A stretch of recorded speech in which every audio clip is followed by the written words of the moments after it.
Hold on. Here we go.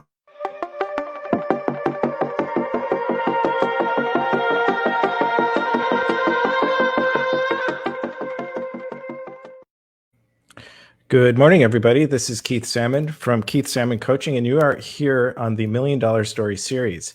The Million Dollar Story series is a series of interviews that I've put together that I invite people who have incredible million-dollar stories, that I call them. And I don't mean a monetary $1 million. I mean a $1 million story inside the heart. You'll find out a little bit more about that as we go. I'm really honored to have Deni Van joining us from the woods in Wisconsin this morning. So welcome aboard, Deni. Hey, welcome. I'm so glad to be here. And I'm near the Wisconsin border. I'm in Illinois, in Sycamore, Illinois. My mistake. I'm so sorry. Well, we love you anyway. I'm from Wisconsin. For those of you who don't know, we have sometimes the people in Wisconsin give each other a hard time to the people in Wisconsin and in Illinois, and vice versa, just because of the football team. Bears and Packers. Yep. Yes. So I have been a long time. It's been a long time for me. I'm in Santa Monica, California. So I appreciate you joining us this morning. So Deni, you're a hypnotist and also a reverend. And I'm not 100% sure that I've ever met someone with both of those credentials. Yes, absolutely. I started my journey when I was pregnant for my first child, and I was 21 years old. So I just celebrated 33 years because he just turned 33.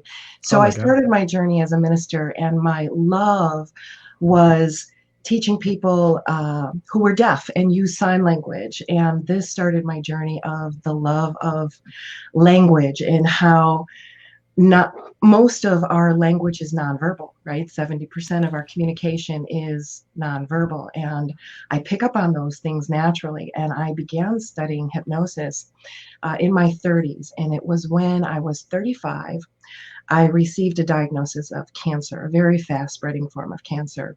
And I was told if I didn't receive the traditional treatment, I would be dead in 2 years. There was just a tiny little voice inside that said, that's not for you. When the doctor's explaining, we're going to inject you with radioactive dye to determine if you're going to get radiation with your chemotherapy or vice versa. And there was this tiny little voice that said, that's not for you. And being told that you're going to be dead in 2 years dropped a powerful seed in my unconscious, right? So I had a lot of inner work to do. And at the time, I looked very successful on the outside. I was at the top of my career as a nationally certified sign language interpreter, and looked very successful on the outside. But on the inside, I was literally dying. So I began to search and research and apply these things to myself first. And as I began to see these changes and realize how powerful this is, I began helping others. And really, these others, I didn't seek them out. They found me. And so this journey of really using hypnosis, which is a natural state. People think it's this some woo thing, or I'm going to make them do something they don't want to do. It's not any of these things, because we naturally go into these states. And actually, lately, I've been having to dehypnotize people from behaviors and patterns and programming so that they can come into a space of where they want to be and the direction they want to go in. Wow, it's incredible. It sounds like, I love the constant theme. It's like when you discover something about yourself and live through something, when you live it, you can teach it. It seems like you took it in a serious way, and had to go through something obviously very traumatic. That's amazing. So when you for the people who may not know, like you said, I think that there's a stereotypical thing that I remember being a kid when you watch variety shows or you watch sitcoms when they have hypnotism is a subject. So of course someone inevitably will be getting on stage acting like a chicken or something like that. So how do you break down that stereotype? I don't know if stereotype's the right word, but this connotation, or just how do you break that down for people when they are unaware and they need to know that it's real? It's not this crazy sort of like abstract thing. You don't just want to walk us through that a little bit for someone who just doesn't know?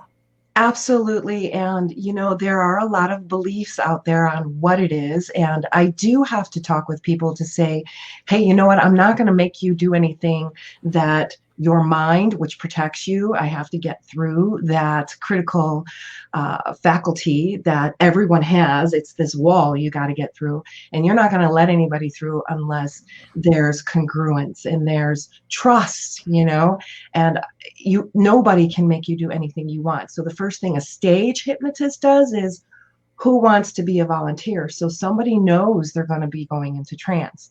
And so that's the first gateway, is permission. So that's the first thing, somebody is given the hypnotist permission. All So right. as I work with people and they'll say, I can't be hypnotized, blah, blah, blah. I'll use natural examples that we've all experienced, right? Have you ever been driving somewhere and then all of a sudden you realize you don't know how you got to where you were, or the last 10 minutes? You were in a state of hypnosis. So basically the faculty of driving was taken over, and you just went along for the ride. This is Oh, natural state. The other name for this state is also called trance. And as a reverend, I also love to refer to the word prayer. Not prayer, God help me, do something for me now. I mean a state of prayer, of opening, connecting to this larger part, if you will, and creating this natural space. hmm. So, are there levels of consciousness that you talk about? Do you use that sort of like, is it the subconscious, or is it the how does that work? Do we actually know what our subconscious is? There's a lot of theory out there, and the one that I really like, and it's been researched heavily, is Dr. Gary Flint's work. And he talks about the wholeness that we are. And there's three parts to it. There's our focus, awareness, and attention. And I do this by starting to train people what their focus, awareness, and attention is, because also I do marketing, and marketing teaches us that most people have a 6-second attention span. So we learn to train your focus, awareness, and attention, because if your attention is all over the place, you're spread very thin. And Sure. your focus, awareness, and attention is one of your most precious gifts. And so we begin, that's the first part of your healing team. So the first thing we do is get permission to assemble their healing team, because I'm not a licensed therapist. I don't diagnose, I don't prescribe, I don't cure. I start where they are. I start with the belief systems they have and where they want to go from here. And as we begin to do that, it begins to become more clear, and we set those goals. Right. Well, I think one of those things that you said about even marketing and your work is trust is a gigantic factor. If you trust someone that's going to guide you somewhere in any Absolutely. in any field, really. Without But that trust, the critical faculty doesn't begin to open up, because right now it's more like a wall. And I begin to talk to you, and the mind is starting to figure out what it's doing, right? And so as we begin to do what's called an induction, this induction gets you into this natural state. So once the mind is like this, the induction allows a little bit of give, so that we can then, once you're in that state, this is where we do the change work. Because I can't do the change work through the mind. We all try, right? sure. There's self-sabotage, there's procrastination, there's all these parts that wake up. And so as we begin to open that up, this is where the change work begins to happen. hmm I'm certainly not a hypnotist or a hypnotherapist, but the one thing that I do is, if you were to see my desk right here, there's 3x5 cards like everywhere, and part of what I teach people to do is to free up that mind, to free it up, and all the people talking in your head, all the chatter in your head, if you're able to kind of let go of that journaling. I like 3x5 because my story method, but because we don't think in a linear way. I think for me, a lot of times we have, when we talk about our stories, we go, well, we have to go once upon a time and then put it together in a whole linear way. But I don't think that way.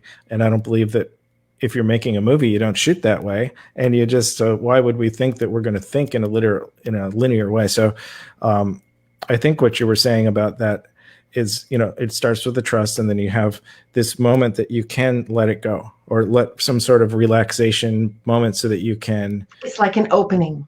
Yes, Yes. so which provides the opportunity to Mm-hmm. make a change. Would you Exactly. be able to? There's many different walks of life that would come see you, right? Absolutely. Yes. And we were talking about this unconscious, subconscious. And the first part of the healing team is your focus, awareness, and attention. The second part of the healing team is the unconscious. Hmm. So within the unconscious, there's processes going on automatically that we're completely unaware of. And there's also parts within the unconscious. And these parts will wake up when something is happening in our external world. And they will wake up and kind of muddy our lens of the world. So Sure. we're looking through the past. So what we do when setting up your healing team is all of these parts that wake up, and we wake them up by putting our focus, attention, and awareness on a SUDS. That means on a scale of 1 to 10, 1, no pain at all, 10, the worst pain. You're putting your focus, awareness, and attention on the pain. Let's say it's a 7 or an 8. So you're focused in on that, putting it on the 7 or 8. It's causing all of these issues in my life. I'm not able to think clear. I'm feeling stuck. I'm not able to move forward. While your focus, attention, and awareness is on that, parts begin to wake up in the unconscious. These are thoughts, ideas, beliefs, suppressions, PTSD triggers, all of those things begin to wake up based on what's happening on what we're focused in on. Hmm. Then the third part of the healing team, this is this intelligence, this source, this energy that animates this body. It sees both what you're focused in on, that's 7, 8, that's causing pain in your life, and it can see all of the parts waking up in the unconscious in perfect order and perfect sequence. What we have a tendency to do is push them back down. I like to call it spiritual bypassing, right? I'm not going to Hmm. look at it. Happy place, happy place, happy place. Yet these things are waking up and bleeding into our now, affecting the way we think, affecting our reactions, our beliefs, our emotions. So this larger part, this super conscious, it's so intelligent. I like to call this the genie part of the human being. The human is this meat suit, and the genie is this larger unseen part. The thing with this, and this is why I love communicating with the unconscious, or the super conscious, I like to call it, is you can teach it what you want it to do as long as it doesn't hurt the person, because its intention is for its safety and for its success, right? So you can teach it through allegory how to reprogram these parts. But before that happens, each and every one of these parts has to willingly be integrated into the wholeness of the healing team while releasing what no longer serves. So once they're willing to do it, then the superconscious starts this processing work, and we teach it how to do this through allegory. So could you tell me, and tell our audience, I don't understand allegory. Could you tell It's me what that means? story. So one of the allegories I like to teach the superconscious on how to do the work is, imagine you see a playing field, like a soccer field or a football field. You can see its perfect organization, and you're looking at it from afar. This is your focus, awareness, and attention.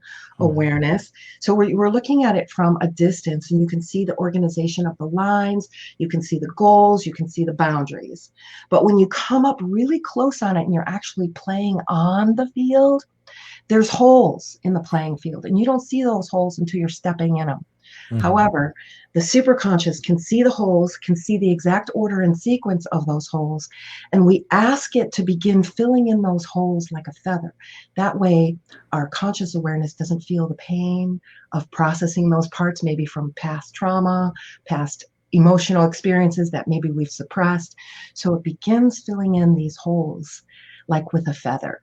And process begins once all of these parts say, yes, we are ready to be integrated. Yeah. So And that's Go ahead. Sorry. And that's through allegory. And the mind is like, yeah, I get it. Yeah, I get it. But then all of a sudden people will say, wow, all of a sudden I feel lighter, or I feel like I have more space, or I can think about that situation and it doesn't make me hot. Those kind of reactions begin almost immediately. Right. I like that term. You have more space. It's something that's hard to describe, but you feel it's like a relief or something like that. That's Absolutely. And treat that inner space like a vital nutrient. right. No, that's amazing.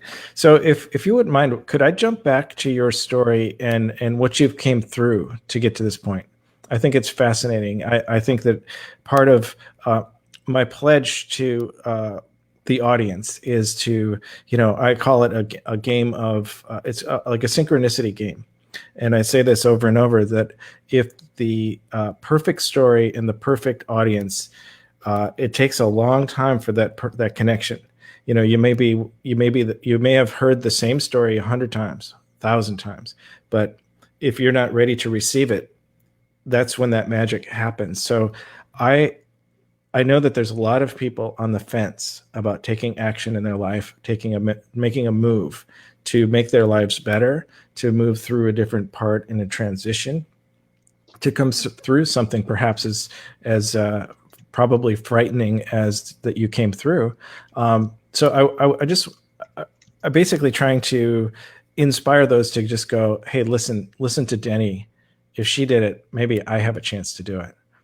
Absolutely. And somebody who's on the fence, when they come to me, it's like, oh, I'm on the fence.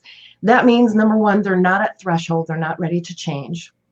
And when I was given that diagnosis and told, you have 2 years, my kids were 6 and 12. Mm. And we've been married 15 years at the time. And a lot was really going on. And I really didn't know what I wanted.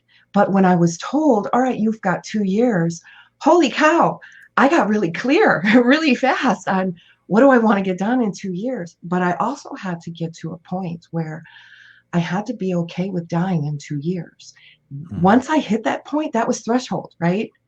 That's threshold. It's like, all right, well, here I am. I'm going to die. I'm going to be dead in 2 years. When you get to that point, this is where the magic happens. So if somebody's on the fence, they really don't know what it is they want. And so we start there.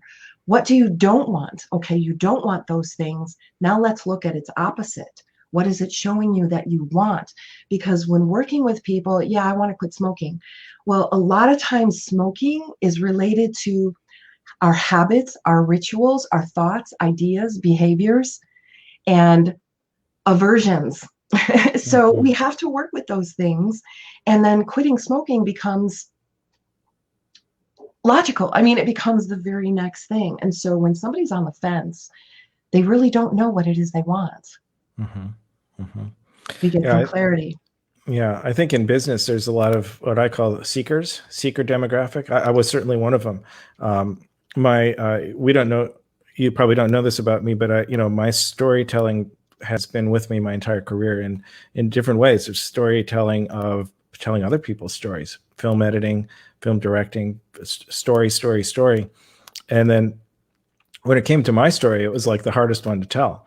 And so when I came into sort of like the online space of the urging of people to maybe do some teaching, but dabbling, not really sure, because 1 foot in and 1 foot out type of thing. And honestly, I didn't know. So I expected, because you can throw a lot of money around in here. And I expected in return for me throwing money at it, that someone would come out and just sort of rescue me and make the decisions for me. And so for the seekers out there, I think the seekers a lot of them are sitting on the fence, but they have to just keep coming. They have to keep coming and listening to stories like yours to say, look, if you commit, and have a willingness and accept the outcome, there are certain outcomes that will come from it. I think you're very wise, Deni. Sometimes I just need to sort of like say it out loud for myself to really kind of have it sink in. And that's kind of amazing how you put that. Yeah. And we all have that wisdom within us, for sure. Right. That's exactly right. Everybody does have that wisdom, and they have, they should all have a shot at it. They should all be allowed the opportunity to give it a shot. And I think that's kind of I'm advocating. I'm the quiet guy who would be in the background and wouldn't raise my hand, and then resent the whole program I was in because I didn't raise my hand. You didn't take the action. Yes, you knew you Exactly. can do it. You had the faith. You knew you can do it, Yeah. but you didn't take the action. And so, as a reverend, faith without works is dead. Mm. And it's so true, because you can be a daydreamer and dream of all these wonderful things, but unless you take that first step toward achieving that dream, it's dead. It's just Well, drawing in the air. exactly. In recent years, in those situations of my situation, I'd trained myself to raise my hand instead of rehearsing what I was going to say over and over and over, and then think I'm going to raise my hand, but I'm all tied up in rehearsing my perfect message. Just raise your hand first. It's almost like they sing about doing Facebook lives. It's like, so even clients will say, well, I'll get around to that. I'll get around to that. But it's like, just hit the button. I went through that myself. I thought, I'm going to do my first one. I'd figured out there's something wrong with the light. There's something wrong with the camera, this and that, all this stuff. And then I finally did it. I have nothing to say. My first one was 40 minutes long, and it was just a solo thing that I didn't even know what my ramble was about, but it clearly showed me that there Your was gift for something, gab. Yes, there was something inside of me that needed to get out of there. absolutely. And it's so And that's, healing when we're able to get to that space, because too often those seekers will get to that place. And I know I had to go through this myself. Everyone has to go through this. You get to that space where you're feeling uncomfortable. What happens in the unconscious, all these parts wake up and say, no, no, no, we're going to protect you. Let's pull you back into your comfort zone. And you end up self-sabotaging yourself, right? So if we can get to that space of uncomfortableness, and what I do with hypnosis, if somebody really wants to get online, but there's something there's a block and they want help with it, we'll use a timeline technique and figure out where the timeline goes through their body, adjust the timeline, fly over the timeline, and maybe even go beyond the timeline in what you want to feel when this going live, or whatever it is that you feel pulled back on, when this is done. So, and then we practice that. And once they get to that space, they're ready to go forward without any hesitation. They're like, well, where did it go? Now your focus is on the end, how you're going to feel when you're done and walking off the stage or turning off the live feed, right? So right. this is where we take them and use those techniques. Right. Yeah, there's a little thing that I like to work on with people is a legacy visualization. So you go to the end of that hero's journey, if you will, and take a look back. Yep. And take a look back, and you do this in golf. If you've ever played golf, this is for the golfers in the group, in the world here. If you have a hard time on a hole, and something bad happened on the hole, when you get up to the green and you look back at the tee and you go, wow, I really made a mess of that. And I don't know what happened, but when you look back at it, it looks a lot less treacherous and scary, and it sort of like comes down into the right sort of like proportion. Exactly. Yeah. So if you were do you mind talking about how your being a reverend comes into play in your life, just in terms of balance and such? Absolutely. Sorry, my printer just started printing. Yes, absolutely. I was raised Christian. I was volunteered myself for Bible study and theology ministry school. And I started that when I was like 12 years old. I did that in addition. I went to Chicago Public Schools. So I went to that in addition to going to school. And I began my ministerial pursuits there at the age of 12, and was married at 18, 10 days before my 19th birthday, and kept going with this theocratic ministry and teaching people. Sometimes I would teach people how to read, through using the Bible. And I love to work with the deaf and hard of hearing in the community. And so I would give Bible study through easy to read Bibles with pictures and teach them sometimes how to read and teach them to meditate and pray. And that was just my love and my passion. And then seeing their lives change in ways that you never dreamed possible, just getting that basic spiritual opening, not dogma like Jesus did this and Jesus, it's like any dogma. It's like, let's see where you are and where do you want to go, and heart and mind in unity. So you're in that space of coherence in moving forward. And the Reverend comes in. It was in 2009 that I finished my PhD in theology, and how using imagery and body language and learning through various ways, not just through auditory. So if somebody doesn't have that sense, they can still get the information. And it was also the year that I became a certified hypnotist. So 2009 was a very big year for me. And it just opened up so many opportunities for not only working on a corporate level because of my working with corporations and those who hire deaf professionals and hire my services, but also working on an individual level. And I've been doing this for so many years and just love it. Wow, that's really amazing. So is Heartfelt Awakening, is that one of your programs, or is that your company? Heartfelt Awakening, it's a media company. It does publishing. I have books published on there, podcasts, blogs, YouTube channel. That's all under the umbrella of Heartfelt Awakening. And then I have Sycamore Hypnosis here locally. I see clients in-house or online. The beauty of COVID-19 has really opened up my business, and it's been wonderful. A lot of people are complaining, but I can't complain, right? And then I have multidimensional hypnosis. It's going to be a certification, 100-hour certification program. Wow. So are you familiar with Gallaudet? Yes.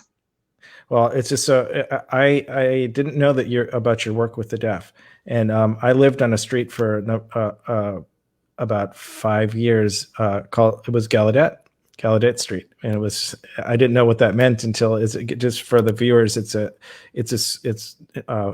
school for the deaf, and it's a university for the deaf. Yes, you can get a PhD there. Yes, it's an accredited school, and all of their classes are given in sign language. That's Fantastic. amazing. Yep. That's amazing.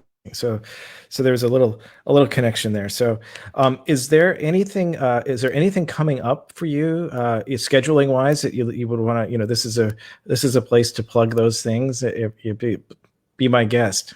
Wonderful. Yeah. I'm celebrating the release of our second book, 8 Things to Know When Starting Out on Your Spiritual Awakening Journey. And what we did was we polled in a spiritual group over 300,000 people, and within a few hours we got like 300 responses. But what would you have liked to know when you're starting out, and what would you tell someone just starting out? Within a couple hours we got over 300 responses. And what we did was we categorized all of those responses into 8 categories. And so these came down to the 8 things you need to know, and it all points to you. You need nothing outside yourself. And there's a lot of confusion, a lot of seeking, and a lot of healing that needs to happen. And we just released this book, and thank the Spiritual Awakening community for their responses. I saw the graphic for that. It's a beautiful graphic with the so it all starts with us. It all starts and ends with us. Absolutely. Yeah. Wow. So you'll be able to share some links with me, and I'll put those in when we get when we set this up for those of you who are going to watch in the replay. So I hear some sirens on my end. I don't know if that's coming through on your end. It's they must be close. I am so far reaching. Are you finding any international people? Absolutely. I got a client in Germany. Yep. The wonders of just being online. Right. Yep. I think for our viewers that that's the one thing that on either in my group or in my these broadcasts here is I wanted to. It's even as incredible as the numbers of people that come on. It's like how far reaching things can be, and just by I for my own business and everything like that took a good long hiatus off of Facebook, back in the day. And so when, the idea that I could be on live, literally international, I kind of make a little bit of a joke about it, but it's really not a joke anymore about Antarctica is the only continent that I haven't gotten yet. So if you find anybody who from Antarctica that as a client, or if I do, I'll refer them to you. And likewise, you can refer them to me. Awesome. Absolutely. Yeah. So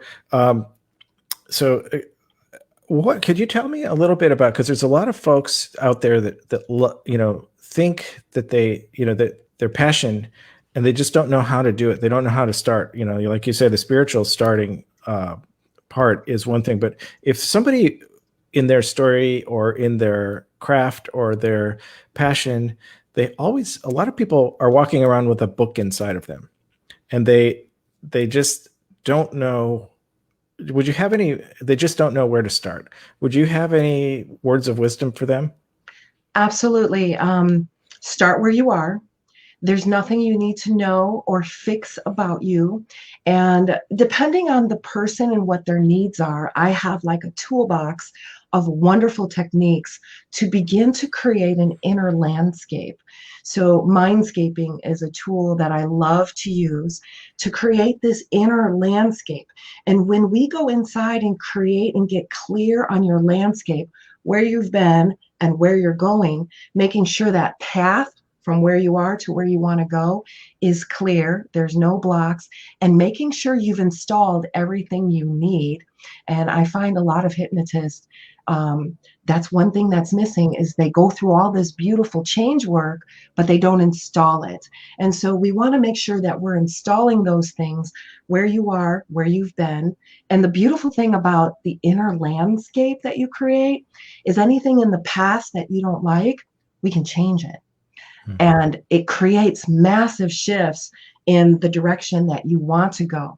And so this has been a wonderful tool in somebody who's like, I don't know what I want. I don't know where I want to go.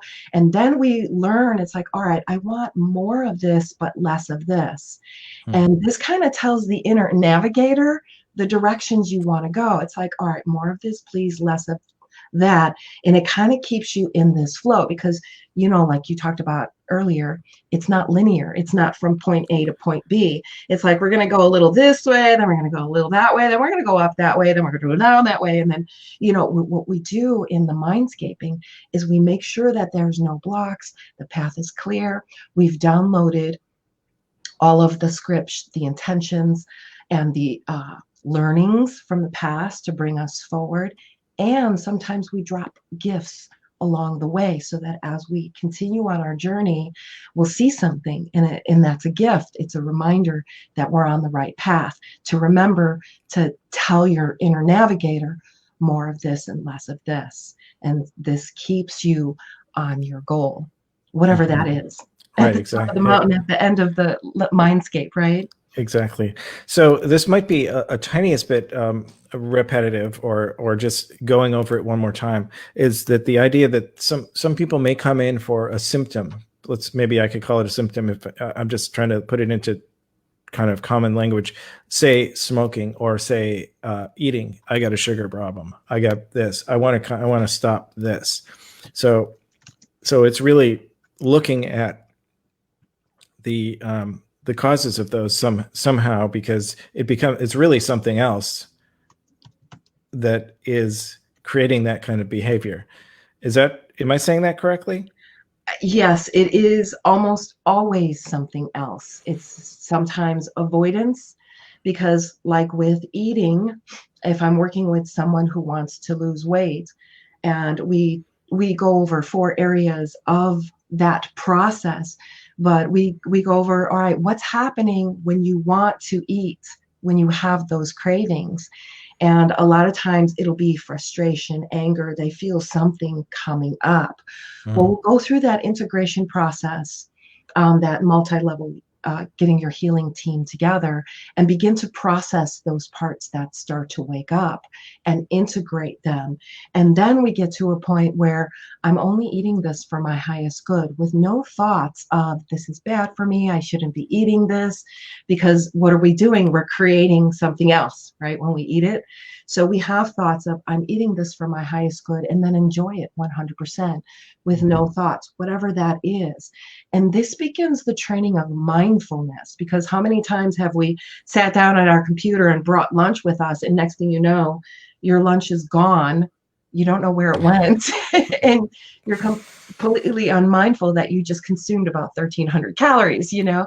So we get into that space of mindfulness and being aware of what it is you're doing, and then coming to a space of less, because we tend to consume more when we want to fill something, Mm. Mhm. and being okay with that empty openness. We're not used to that empty openness. We want to fill it with shopping, eating, doing something, distracting, on a game, on a Facebook, doing something else. And so this is a shift. Wow. Well, you really answered that question. I think that there's people familiar and people, it's almost like there's two categories: people familiar and people not familiar, or people who have the wrong idea. Absolutely. And I love the couple of terms that you said, like mindscaping and obviously mindfulness is something, and mindset is one of those things that's tossed around in the vernacular online quite a bit. And but it's all true. It is about how you think and how you act and what you're feeling, and separating those things is not always easy. Absolutely. And I work with people who are in business, especially with their mindset and their beliefs and programming around money. Mm. Because if you're in business, sometimes you have to take those steps with paying for something or getting something set up and organizing something. And there may be mindsets keeping you in a state of procrastination, pushing it away instead of bringing it to you.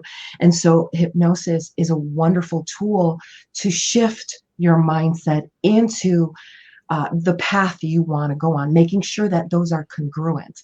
Because if you have a money belief that, money doesn't grow on trees, you have to work hard for your money, but then you have an opportunity to do something in business that is going to bring you a lot of money that may seem easy to you. This may create some kind of self-sabotage. Worthiness issues might start to come up, that I'm not worthy because I haven't worked hard for it.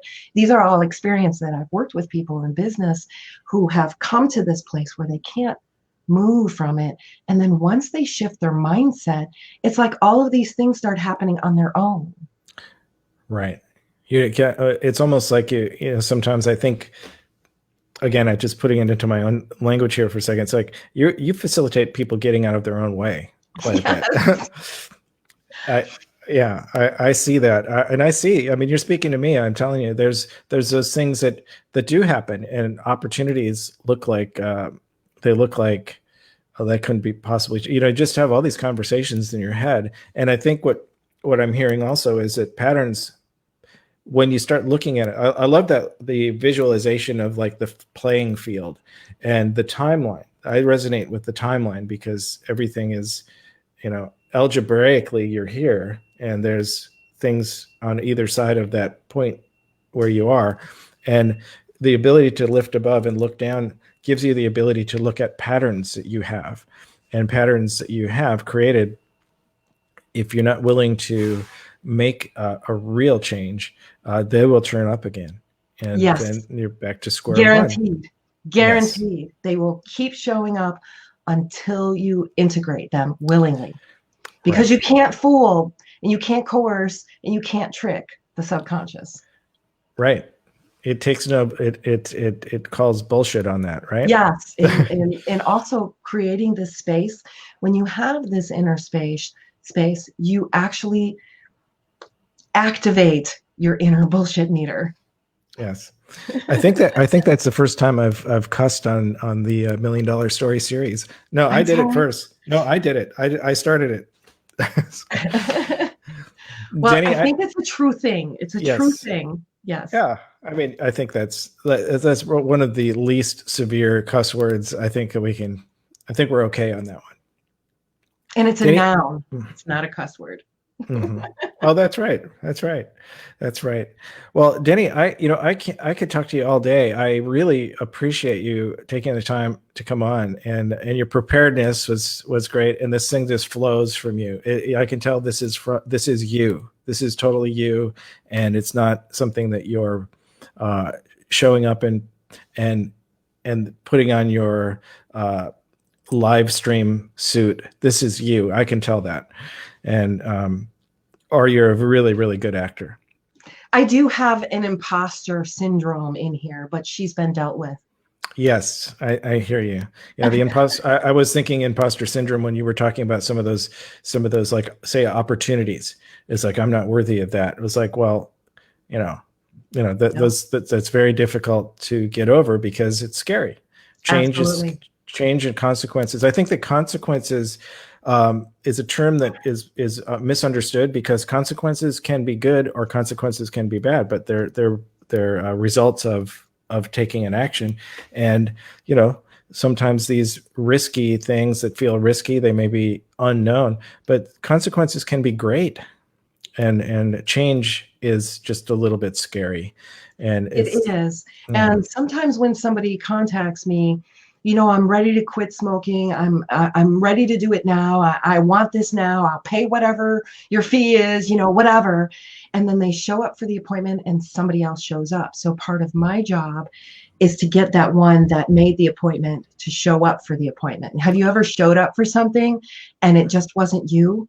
So these are parts that show up instead of the one who wants to get the work done. right. That was well put.